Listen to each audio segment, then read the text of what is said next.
اللہ میرے سارے کام تیرے سپرد کرتا ہوں. ان اللہ بصیر بالعباد، اللہ اپنے بندوں کو دیکھتا ہے، وہ اپنے بندوں کو دیکھ رہا ہے.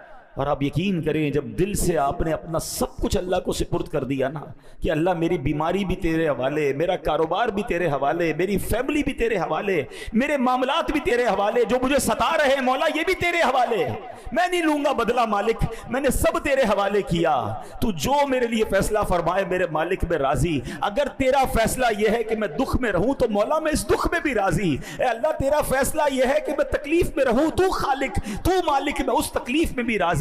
جس دن اس لیول پر آپ پہنچ گئے پھر دیکھیں آپ کے کام کیسے غیب سے بنتے ہیں. ہمارا پرابلم یہ ہے ہم اللہ سے بھی کنڈیشن کرتے ہیں، اے اللہ ایسا بنا دے، اے اللہ ایسا گھر چاہیے، اے اللہ یہ والی زندگی چاہیے. ایک بندہ وہ ہے جو اللہ سے کہتا ہے اللہ جس میں میں راضی مجھے وہ دے دے. جو اللہ والے ہوتے ہیں نا وہ اللہ سے کہتے ہیں مولا جس میں تو راضی میں بھی اس میں راضی.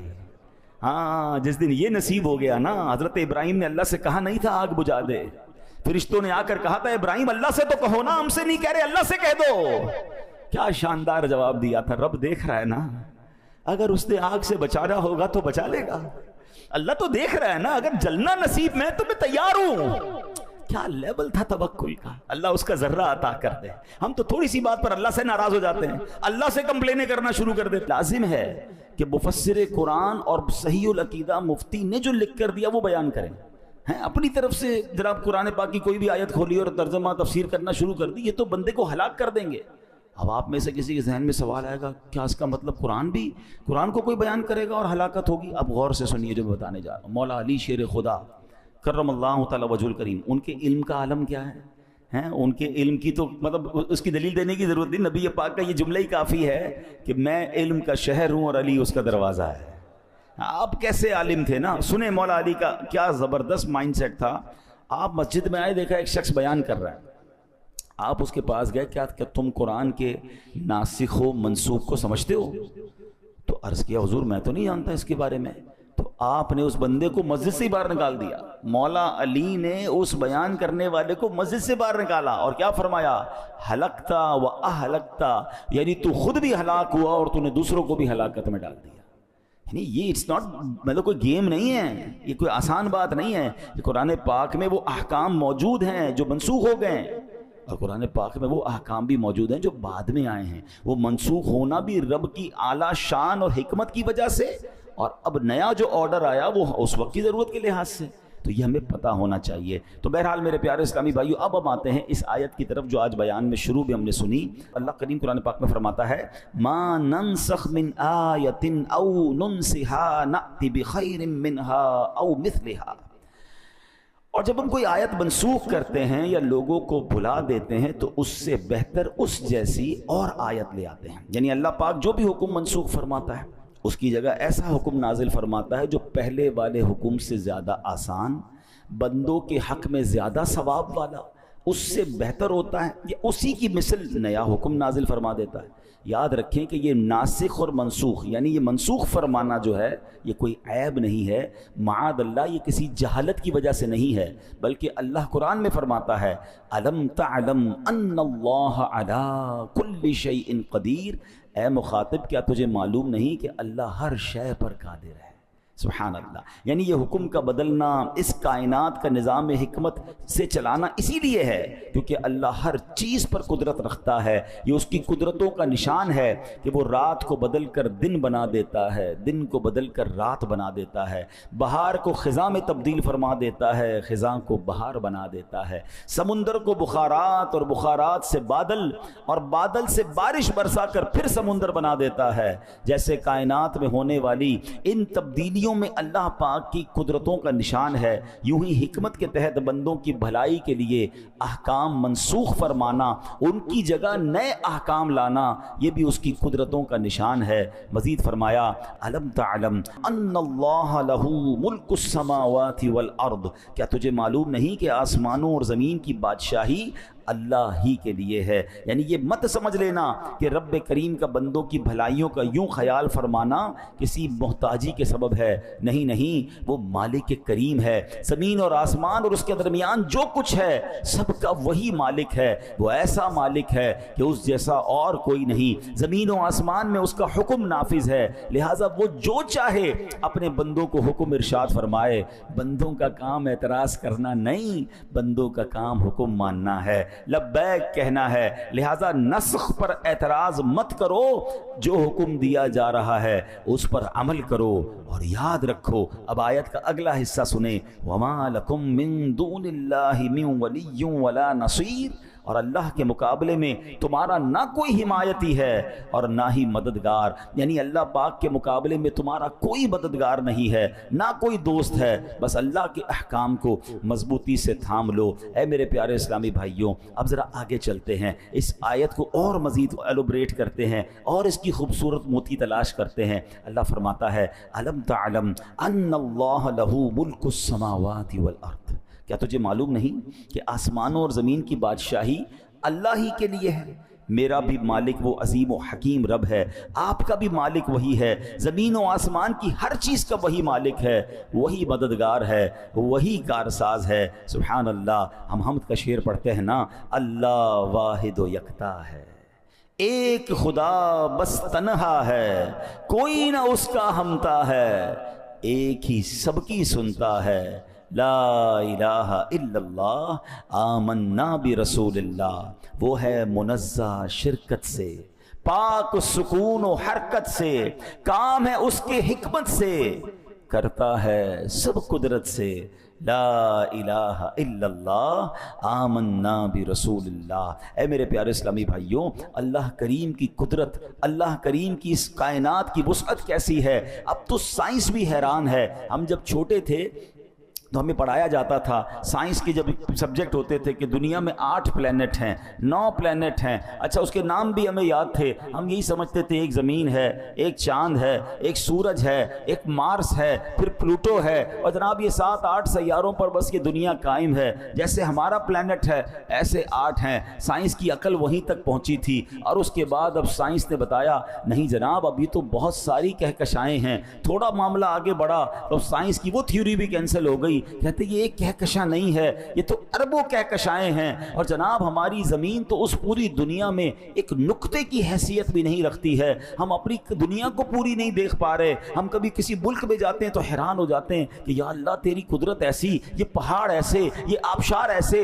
اتنی وسعت دنیا میں موجود ہے کہ راؤنڈ گلوب ٹریول کرنا مشکل ہے. مگر جو تھوڑا سا سائنس کو اور اس کائنات کو دیکھ رہے ہیں یا اس پر سرچ کرتے ہیں تو پتہ چلتا ہے کہ اگر اس پوری کائنات کی کوئی ڈرائنگ ہوتی تو اس ڈرائنگ میں ایک بہت چھوٹا سا ٹائنی سا اگر کوئی نقطہ ہے تو یہ ارتھ بنتی ہے جہاں اربوں لوگ بستے ہیں. تو بتاؤ نا اس رب کی کائنات کتنی بڑی ہے. اور یہ بھی سائنس کی اب کی تحقیق ہے. ہو سکتا ہے 100 سال بعد کہیں جناب جتنا سوچا تھا یہ بھی ایک نقطہ ہے، یہ کائنات اس سے بھی وسیع ہے. اللہ اکبر. اب آئیے ایک حدیث سے سمجھیے گا کہ میرے رب کی کائنات کتنی بڑی ہے. اللہ اکبر. ایک جو آیت الکرسی میں ہم وہ پڑھتے ہیں نا، ایک بڑی خوبصورت آیت ہے، وَلَا يَعُودُهُ حِفْظُهُمَا وَهُوَ الْعَلِيُّ الْعَظِيمُ. ترجمہ کیا ہے؟ اور ان کی حفاظت اسے تھکا نہیں سکتی، اور وہی بلند و شان والا، عظمت والا ہے. یعنی اللہ کریم اس پوری کائنات کی حفاظت فرما رہا ہے، زمین کی، آسمان کی، پوری جتنی بھی گلیکسیز ہیں. فرمایا یہ حفاظت اللہ کو تھکاتی نہیں ہے. ہاں، وہ ایسا قادر ہے، وہ ایسا مالک ہے. علامہ قرطبی رحمۃ اللہ تعالی علیہ نے تفسیر قرطبی میں ایک روایت ذکر کی ہے، اب ذرا غور سے سنیے گا. کہتے ہیں ایک فرشتہ ہے اللہ کا جس کا نام حزقیائیل ہے. اس کے 18,000 پر ہیں، اور ہر پر کی جو لمبائی ہے نا اس کی وڈتھ کتنی ہے؟ فرمایا 500 سال کی راہ ہے. یعنی 500 ایئرز. اگر کوئی ہارس رائڈر گھوڑا دوڑائے وہ جتنا ٹریول کرے گا اتنی لمبائی ایک پر کی ہے، اور 18,000 پر ہیں. ٹھیک ہے. تو اب اس کے دل میں خیال آیا کہ یا اللہ میں تیرے عرش کا نظارہ کرنا چاہتا ہوں. ہمارے یہاں بھی کچھ لوگ ہوتے ہیں کہتے ہیں ورلڈ ٹور کرتے ہیں، ذرا دیکھ کے آتے ہیں اللہ کی دنیا کتنی بڑی ہے. جاتے ہیں لوگ ٹریول پہ. اس فرشتے کو یہ شوق ہوا کہ میں اللہ کے عرش کا ایک چکر لگا لوں. پر کتنے؟ 18,000 پر. ہر پر کتنا بڑا وہ آپ نے سن لیا, 500 ایئرز گھوڑ سوار گھوڑا دوڑائے, اتنا بڑا پر. جب یہ فلائی کرتا ہوگا تو سپیڈ آف ٹریولنگ کا کیا عالم ہوگا. اللہ اکبر. اب جب اس کو اجازت دی گئی تو اس نے عرش اعظم کے چکر لگانا شروع کیا. روایت میں آتا ہے 20,000 سال تک وہ اڑتے رہے, 20,000 ایئرز تک عرش کا چکر کمپلیٹ نہیں ہوا. اللہ اکبر. اللہ پاک نے اس کے پر ڈبل کر دیے, 18,000 تھے 36,000 کر دیے, طاقت بھی دگنی کر دی, اسپیڈ بھی ڈبل کر دی ہیں. اب غور کریں کتنی اسپیڈ بڑھ گئی. فرمایا مزید 30,000 سال تک وہ اڑتے رہے, مگر عرش الہی کا پورا راؤنڈ نہ کر سکے, اللہ کے عرش کو پورا کمپلیٹلی نہ دیکھ سکے. اللہ اکبر. 50,000 ایئر بعد اللہ فرماتا ہے اے حزقیائیل اگر تم قیامت تک اڑتے رہو پھر بھی میرے عرش کا مکمل چکر نہیں لگا سکو گے. حضرت حزقیائیل علیہ السلام نے یہ بات سنی تو ادب سے کہا سبحان ربی العالی, میرا رب بلند و بالا ہے. اے میرے پیارے اسلامی بھائیوں, یہ ہے میرے رب کی شان, یہ ہے اس کی قدرت کی وسعت, اور یہ ہماری سوچ سے ورا ہے. اب جو سائنس کے اسٹوڈنٹ ہیں نا ان کو یہ بات اب سمجھ آنے لگی ہے کہ what is beyond the imagination. کچھ لوگوں کو ہم پہلے کہتے تھے نا کہ اللہ کی قدرت سمجھ میں نہیں آ سکتی, تو بحث کرتے تھے یار سمجھ میں تو ہر چیز آتی ہے, تھیوری ہونی چاہیے, سائنس ہونی چاہیے, everything will be possible. آپ بتائیں, ہمیں سمجھائیں. ہم کہتے قدرت سمجھ نہیں آتی. کوئی کہتا جناب ابے یہ فلاں چیز بتائیں جنت میں نعمتیں کیسی ہوں گی. ہم کہتے ہیں بیونڈ امیجنیشن, کیونکہ حدیث پاک میرے آقا نے فرمایا نہ کسی آنکھ نے دیکھا, نہ کسی کان نے سنا, نہ کسی دل کا گمان گزرا. یعنی جنت کی نعمتیں ایسی ہیں جس کے بارے میں آپ سوچ بھی نہیں سکتے. سوچ سے بڑھ کر اللہ نے وہ نعمتیں دی ہیں. تو ذرا زیادہ پڑھ لکھ لیتا ہے نا آدمی تو کہتا ہے ایسا کیسے ہو سکتا ہے, کچھ تو ہوگا, امیج تو بنانے دیں, سوچنے تو دیں. اب سائنس نے پروف کر دیا کہ آج سے 50 سال پہلے جو سائنس سوچتی تھی اس سے جناب سب کچھ باہر نکل گیا. اب بلیک ہول دریافت ہوئے, اب کہکشائیں دریافت ہوئیں, اور سائنس کہتی پچھلی ساری تھیوری بیکار. جناب دنیا تو اس سے بہت بڑی ہے. اب ہو سکتا ہے اگلے 50-100 سال بعد آپ کو کہا جائے کہ 2025 میں جو ہم بات کرتے تھے وہ ساری باتیں غلط تھیں, دنیا اس سے بھی بڑی ہے. اور ایسا ہی ہے میرے رب کی کائنات کے کناروں کو, اس کی وسعتوں کو کون دیکھ سکتا ہے. تو یہ بات ہمیں سبحان اللہ قرآن و حدیث کے ذریعے مل رہی ہے کہ میرا رب کتنا عظیم ہے. بے ساختہ زبان سے نکلتا ہے سبحان ربی العالی, اللہ اکبر. بس ایک دل میں الحمدللہ, وہ اس کو کہتا ہے نا ایمان کی, جو جس کو کہیں کہ یہ ہمارے ایمان کی طاقت اور ایمان کا یقین ہونا چاہیے کہ میرا رب سبحان اللہ یہ تو جتنی بڑی کائنات ہے نا وہ چاہے تو کن فرما کر ایسی ہزارہ دنیایں اور بنا سکتا ہے. ہاں یاد رکھیے ان اللہ علی کل شیء قدیر. تو اے میرے پیارے اسلامی بھائیوں, اب ہمارے دل کو ڈھارس بن رہی ہے نا کہ جب ایسے عظیم مولا کے ہم بندے ہیں نا تو پھر چھوٹے چھوٹے معاملات میں گھبرایا نہ کریں. ہاں ہمارے لیے بعض اوقات معاملہ بڑا ہوتا ہے, میرے رب کے لیے کچھ بھی نہیں ہے. ہاں کیوں کر نہ میرے کام بنے غیب سے حسن, کیوں کر نہ میرے کام بنے غیب سے حسن, بندہ بھی ہوں تو کیسے بڑے کارساز کا. اس عظیم مولا کا بندہ ہو کر پھر ہم گھبراتے ہیں, پھر ہم ٹینشن میں آ جاتے ہیں, پھر ہم دنیا والوں کے چکر لگاتے ہیں. زندگی کا ایک اصول بنا لیں, اپنے کام سپرد کریں اپنے رب کے. پرابلم میں آ گئے کہ اللہ مالک ہے, وہ اللہ ہے ہی, جب مالک ہی وہی ہے, کریم بھی وہی ہے, خالق وہی ہے, اس پوری کائنات کو چلا رہا ہے, تو میرے پرابلمز اس کے لیے کچھ بھی نہیں ہیں. بس پرابلم یہ کہ میرا اس سے کنیکشن لوز ہو جاتا ہے, میرا رابطہ کم ہو جاتا ہے, میرا بھروسہ ہل جاتا ہے, یقین شیک ہو جاتا ہے. اب یقین کریں جس کا رب پر بھروسہ مضبوط ہو جائے نا اس کے کام کیسے غیب سے بنتے ہیں. آئیے میں آپ کو 1-2 واقعات سناتا ہوں. کچھ لوگ پریشانی میں ہوں گے, قرضے میں ہوں گے, کسی ڈیفیکلٹی میں ہوں گے, گھبرا جاتے ہیں اور جناب بڑے پریشان ہو جاتے ہیں, ڈپریشن میں چلے جاتے ہیں. اب 2-3 باتیں سنیے گا. جو اللہ پر بھروسہ رکھتے ہیں نا, اللہ سے مدد مانگتے ہیں, دیکھو ان کے کام کیسے بنتے ہیں. خادم رسول حضرت انس بن مالک رضی اللہ تعالیٰ فرماتے ہیں, نبی پاک علیہ الصلوۃ والسلام نے فرمایا ایک صحابی بہت متقی اور پرہیزگار تھے, تجارت کیا کرتے تھے, ایک ملک سے دوسرے ملک مال لے جاتے تھے, دوسرے ملک سے مال لے کر آتے تھے. دوران تجارت سفر پر روانہ ہوئے تو ایک جنگل سے جانا گزر ہوا, تو ایک شخص آیا, اس نے جنگی لباس پہنا ہوا تھا, ہاتھ میں تلوار تھی, اور آپ کا سارا سامان لے لیا تجارت کا اور کہا قتل ہونے کے لیے تیار ہو جاؤ. یہ سن کر صحابی نے کہا کہ مال تم نے لے لیا ہے, سارا مال لے لو, مجھے قتل کیوں کر رہے ہو, مجھے جانے دو. تو کہا میں تمہیں مال بھی تمہارا لوں گا اور تمہیں قتل بھی کر دوں گا. وہ جو شخص تھا ڈاکو جو تھا وہ بڑا ظالم تھا. اتنا کہنے کے بعد تو جب ڈاکو آگے بڑھا تو آپ نے کہا ٹھیک ہے اب تم مجھے مارنے کا ارادہ کر ہی چکے ہو, مرنے سے پہلے میں اللہ کی بارگاہ میں سجدہ کرنا چاہتا ہوں تو 4 رکعت پڑھنے دو. اس نے کہا ٹھیک ہے چلو قتل تو کرنا ہی ہے, تمہیں مال تو لے چکا ہوں, تمہاری خواہش پوری کرتا ہوں. وضو کیا, 4 رکعت نفل پڑھی اور سجدے کی حالت میں اللہ کی بارگاہ میں دعا کی. ترجمہ دیکھیں کیسا پیارا ہے. اے ودود, اے عرش مجید کے مالک, اے وہ کہ ہمیشہ جو چاہے کرنے والا ہے, تیری عزت جس کی کوئی انتہا نہیں, میں تجھے تیری اسی عزت کا واسطہ دیتا ہوں. اے ایسی بادشاہت کے مالک جس پر کوئی دباؤ نہیں ڈال سکتا, وہ نور جس سے تیرا عرش روشن ہے, میں تجھے اسی نور کا واسطہ دیتا ہوں. اے میرے پروردگار مجھے اس ڈاکو کے شر سے محفوظ فرما. اے مدد کرنے والے میری مدد فرما, اے مدد کرنے والے میری مدد فرما, اے مدد کرنے والے میری مدد فرما. صحابی رسول نے گر گڑا کر 3 بار یہ دعا پڑھی. ابھی دعا سے فارغ نہ ہوئے تھے, اچانک ایک گھڑ سوار آئے, ان کے ہاتھ میں بھی تلوار ہے. اس ڈاکو کا کام تمام کیا, اس کو جناب مار کر اب وہ واپس جانے لگے. تو اب جب وہ گھڑ سوار جو آئے تھے, صحابی رسول کہتے ہیں آپ کون ہیں, اس جنگل میں کہاں سے آ گئے, میری مدد کیسے کی آپ نے؟ اللہ اکبر. گھڑ سوار کہتے ہیں میں اللہ کے فرشتوں میں سے ایک فرشتہ ہوں, 4تھے آسمان سے آپ کی مدد کے لیے آیا. ہمیں لگتا ہے کہ کون مدد کرے گا, میں تو پھنس گیا, مجھے تو گھیر لیا گیا, مجھے تو دبا دیا گیا, دیوار سے لگا دیا گیا ہے, قرضہ میرا بڑھ گیا ہے, سارے لوگ میرے پیچھے پڑ گئے, میں کیسے نکلوں گا؟ ہم کیوں بھول جاتے ہیں, کیوں کر نہ میرے کام بنے غیب سے حسن, بندہ بھی ہوں تو کیسے بڑے کارساز کا, پہلے یہ مانو تو صحیح میں اللہ کا بندہ ہوں, یہ ساری دنیا میرے خلاف ہو جائے, اگر رب کی مدد میرے ساتھ ہے تو کوئی کسی کا کچھ بگاڑ نہیں سکتا ہے. وَتُعِزُّ مَن تَشَاءُ وَتُذِلُّ مَن تَشَاءُ. ہمارا پرابلم یہ ہے ہم سب کے پاس جاتے ہیں, ہم رب کے پاس نہیں جاتے. اچھا یہ جو دعا ہے, حضرت انس بن مالک فرماتے ہیں جو شخص وضو کرے 4 رکعت پڑھ کر انہی کلمات کے ذریعے دعا کرے جن کلمات سے اس صحابی نے دعا کی, تو وہ دعا بھی قبول ہو جاتی ہے. تو یہ دعا بھی آپ چاہیں تو اس کو انشاءاللہ لے لیجئے گا. اور یہ ہے اللہ سے بھروسہ کرنا اور اللہ کی بارگاہ میں دل سے پکارنا. تو اللہ کرے کہ ہمیں یہ بات سمجھ آ جائے. حجاج بن یوسف, اچھا انہی انس بن مالک کا بھی واقعہ ہے کہ یہ حجاج بن یوسف جو تھا نا بڑا ظالم بادشاہ تھا, اس کو حضرت انس بن مالک سے ایک طرح سے دشمنی تھی کہ کسی طرح ان کو پکڑ کے معاذ اللہ ان کو شہید کر دوں گا. بڑے عرصے بعد حضرت انس بن مالک کو پکڑ لیا, کہ پتہ آج میں تمہارا کیا حل کرنے والا ہوں.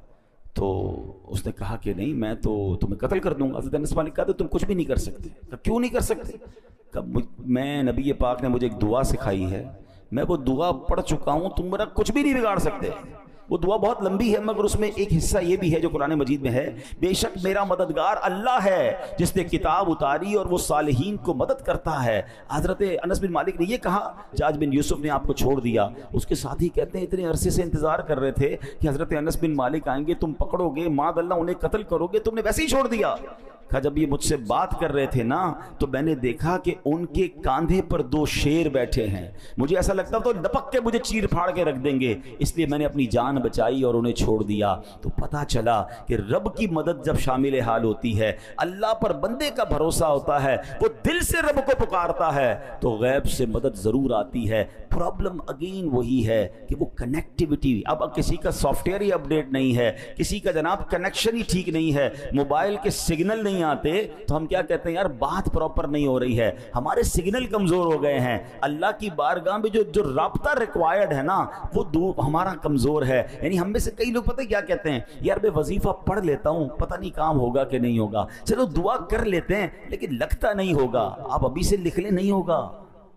ہاں دعا کی قبولیت کے لیے ریکوائرڈ یہی ہے کہ یقین کامل ہو کہ جس سے مانگ رہا ہوں وہ دینے والا ہے اور وہ ضرور مدد فرمائے گا. وظائف کی دنیا میں بھی جتنے وظیفے آپ نے پڑھتے ہیں یا پڑھنے کا کہا جاتا ہے, تعویذ کا بھی معاملہ یہی ہے کہ آپ کا یقین ہوگا آپ کا مسئلہ ضرور حل ہوگا. ہم نے کینسر کے مریض ٹھیک ہوتے دیکھے اور ہمارا بخار بھی نہیں جاتا, کیوں کہ ان کا یقین تھا. دعا کرنے والے کا جب یقین ہو جاتا ہے نا تو پھر اللہ اس کو اس کے گمان سے زیادہ بہتر عطا فرماتا ہے. پہلے بھی کئی بار یہ واقعہ سنا ہے لیکن چلیں آج موضوع ہے. ایک شہر میں گاؤں میں بارش نہیں ہو رہی تھی, تو جب بارش نہیں ہو رہی تھی تو لوگوں نے کہا مل کے دعا کرتے ہیں. ہزاروں لوگ جمع ہو گئے. کئی سالوں سے بارش نہیں ہوئی تھی, کھیت بھی سوکھ گئے تھے, سارے جو ہے وہ مویشی بھی پیاسے تھے. جب دعا کی تو ایک نوجوان جو چھتری لے کر آیا، سب لوگ مذاق اڑانے لگے کہ اللہ کے بندے، سارے گاؤں میں کئی عرصے سے بارش نہیں ہوئی، تم چھتری لے کر آؤ۔ کہا مانگنے کس سے آیا ہوں؟ اللہ سے مانگنے، بارش تو اسی نے دینی ہے، بارش ہوگی تو کیا بھیگتے ہوئے واپس جاؤں گا؟ علماء کہتے ہیں دعا شروع ہوئی اور موسلا دھار بارش ہونا شروع ہو گئی، سارے گاؤں کے لوگ بھیگتے ہوئے جا رہے ہیں، وہ نوجوان اپنی چھتری کے سائے میں جا رہے ہیں۔ وہ یقین چاہیے ہے، شاعر مشرق ڈاکٹر اقبال نے کہا نا، اگر آج بھی ہو ابراہیم سا ایمان پیدا، ایک ہی کنڈیشن چاہیے، ابراہیم، حضرت ابراہیم جیسا ایمان مل جائے نا، اگر آج بھی ہو ابراہیم سا ایمان پیدا، آگ کر سکتی ہے انداز گلستان پیدا۔ آج بھی آگ باغ بنے گی، حضرت ابراہیم کے لیے بنی تھی نا، آپ کے لیے بھی بن سکتی ہے۔ کیسے؟ وہ والا ایمان بھی تو لائیں، وہ یقین تو لائیں نا۔ ایک بڑی خوبصورت بات علماء کہتے ہیں، سب کو پتا ہے کعبے کے سامنے جب جائیں جو دعا مانگیں کیا ہوتا ہے؟ قبول ہوتی ہے۔ ٹھیک ہے، ایک تو وجہ اتنا بڑا اللہ کا گھر کعبہ، ایک اور وجہ بھی جو بڑی خوبصورت حکمت والی علماء بیان کرتے ہیں، فرماتے کعبے کو دیکھ کر جو تمہارے دل کی کیفیت بنتی ہے نا، ہر بندے، آپ دیکھیں جو کعبے کو پہلی بار دیکھتا ہے آنسو نکل آتے ہیں، بندہ اپنے آپ کو بڑا حقیر فیل کرتا ہے، شرم آتی ہے، ایک عجیب رکت طاری ہو جاتی ہے۔ بڑی کمال کی بات فرمائی، کہا دعا کی قبولیت کا تعلق اس کیفیت سے ہے، وہ کیفیت تمہاری گھر میں بن جائے، تمہاری گھر میں بھی دعا قبول ہو جائے گی۔ وہ کنیکٹیوٹی ہے، کعبہ دیکھتے ہی آپ کنیکٹ ہو جاتے ہیں، کنیکٹ ہوتے ہیں، دعا قبول ہو جاتی ہے۔ وہی کنیکشن اگر آپ کا یہاں ہو جائے، وہ اللہ سے تعلق، وہ رقت قلبی، وہ سوز، وہ گداز، وہ رونا، وہ گڑگڑانا، آپ دنیا میں کہیں ہیں، کعبے کے سامنے نہیں ہیں، آپ وہ کیفیت آپ پر طاری ہوئی، آپ کی دعا قبول ہو جائے گی۔ تو یہ بات سمجھنی ہے کہ میں اس رب کا بندہ ہوں جس کی کائنات وسیع، جس کی قدرت کا کوئی کنارہ نہیں، تو میرا مسئلہ اس کے لیے کچھ بھی نہیں ہے۔ اللہ مالک ہے، اللہ خالق ہے، بس یہ بھروسہ اگر دل میں ہو گیا تو اے میرے پیارے اسلامی بھائیوں، معاملہ آسان ہو جائے گا۔ اب اس آیت کا آخری جز سمجھ کر بیان کو ختم کرتے ہیں۔ اللہ نے فرمایا وَمَا لَكُم مِّن دُونِ اللَّهِ مِن وَلِيٌّ وَلَا نَصِيرٌ، اللہ کے مقابلے میں تمہارا نہ کوئی حمایتی ہے اور نہ ہی مددگار۔ اب ایک سادہ سا سوال ہے، قرآن تو کہہ رہا ہے کہ اللہ کے علاوہ جو ہے، اللہ کے مقابلے میں تمہارا کوئی مددگار نہیں، مگر اگر میں آپ سے پوچھوں کہ کیا دنیا میں کسی سے مدد نہیں لیتے، تو آپ کہتے ہیں ہم تو روز مدد لیتے ہیں، کھانا کوئی کھلاتا ہے، پانی کوئی پلاتا ہے، ملازم بھی ہمارا کام کر دیتا ہے، کسی عالم کے پاس جا کر مدد لیتے ہیں کہ ہمارا شرعی مسئلہ بیان کر دیں، تو یہ بھی تو مدد ہے۔ تو پھر اللہ پاک نے کیوں فرمایا کہ وَمَا لَكُم مِّن دُونِ اللَّهِ مِن وَلِيٌّ وَلَا نَصِيرٌ، اللہ کے مقابلے میں تمہارا نہ کوئی حمایتی ہے اور نہ کوئی مددگار۔ اس آیت کو سمجھنا ہوگا، اسی آیت کو انٹرپریٹ کر کے لوگ جو ہے وہ ہمارے عقائد اور دیگر چیزوں کو ڈسٹرب کرتے ہیں۔ اب ذرا سمجھیے، غیر اللہ کی دو قسمیں ہیں، ایک ہے دون اللہ یعنی جو اللہ پاک کے دشمن ہیں، اور دوسری قسم ہے عباد اللہ یا اولیاء اللہ یعنی جو اللہ پاک کے بندے، اللہ پاک کے دوست ہیں۔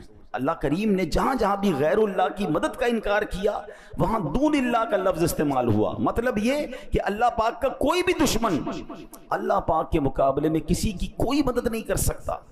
اللہ پاک چاہے تو بندے کو شفا نہیں ملنی تو کوئی غیر اللہ دون اللہ کچھ بھی کر لے، بندے کو شفا نہیں ملے گی، اور اللہ پاک چاہے بندے کو شفا ہونی ہے تو کوئی غیر اللہ دون اللہ ساری دنیا مل کر کسی بندے کو بیمار نہیں کر سکتی۔ یہ دون اللہ اور عباد اللہ کا فرق سمجھنا ہوگا۔ اب مثال کے طور پہ قرآن سے ہی مثال سمجھا دیتا ہوں، ٹھیک ہے، تاکہ کلیئر ہو جائے گا۔ ان الذین تدعون من دون اللہ لن یخلقوا ذبابا ولو اجتمعوا لہ، اللہ قرآن میں فرماتا ہے بے شک اللہ کے سوا جن کی تم عبادت کرتے ہو ہرگز ایک مکھی بھی پیدا نہیں کر سکیں گے اگرچہ سب اس کے لیے جمع ہو جائیں۔ اب یہ کون ہے؟ یہاں لفظ کیا استعمال ہوا؟ دون اللہ، اللہ کے سوا ہیں، اللہ کے غیر جو اللہ کے دشمن ہیں وہ ساری دنیا جمع ہو جائے ایک مکھی بھی نہیں بنا سکتے۔ اسی قرآن میں اللہ کیا فرماتا ہے؟ سبحان اللہ، ایک شاندار عبداللہ کی بات ہو رہی ہے۔ وہ کون ہے؟ حضرت عیسیٰ علیہ السلام، اللہ کے بندے ہیں نا، اللہ کے پیغمبر ہیں، اللہ کے پیارے ہیں۔ قرآن فرماتا ہے انی اخلق لکم من الطین کہیئۃ الطیر فانفخ فیہ فیکون طیرا باذن اللہ، میں تمہارے لیے مٹی سے ایک پرندے جیسی شکل بناتا ہوں، پھر اس میں پھونک ماروں گا تو وہ اللہ کے حکم سے فوراً پرندہ بن جائے گی۔ دون اللہ کو چیلنج دیا جا رہا ہے، ساری دنیا مل جاؤ ایک مکھی نہیں بنا سکتے، اور اللہ ہی قرآن میں فرما رہا ہے کہ میرا ایک پیارا ایسا ہے کہ مٹی سے پرندہ بنا کر پھونک مارتا ہے تو مکھی نہیں پورا پرندہ بنا دیتا ہے۔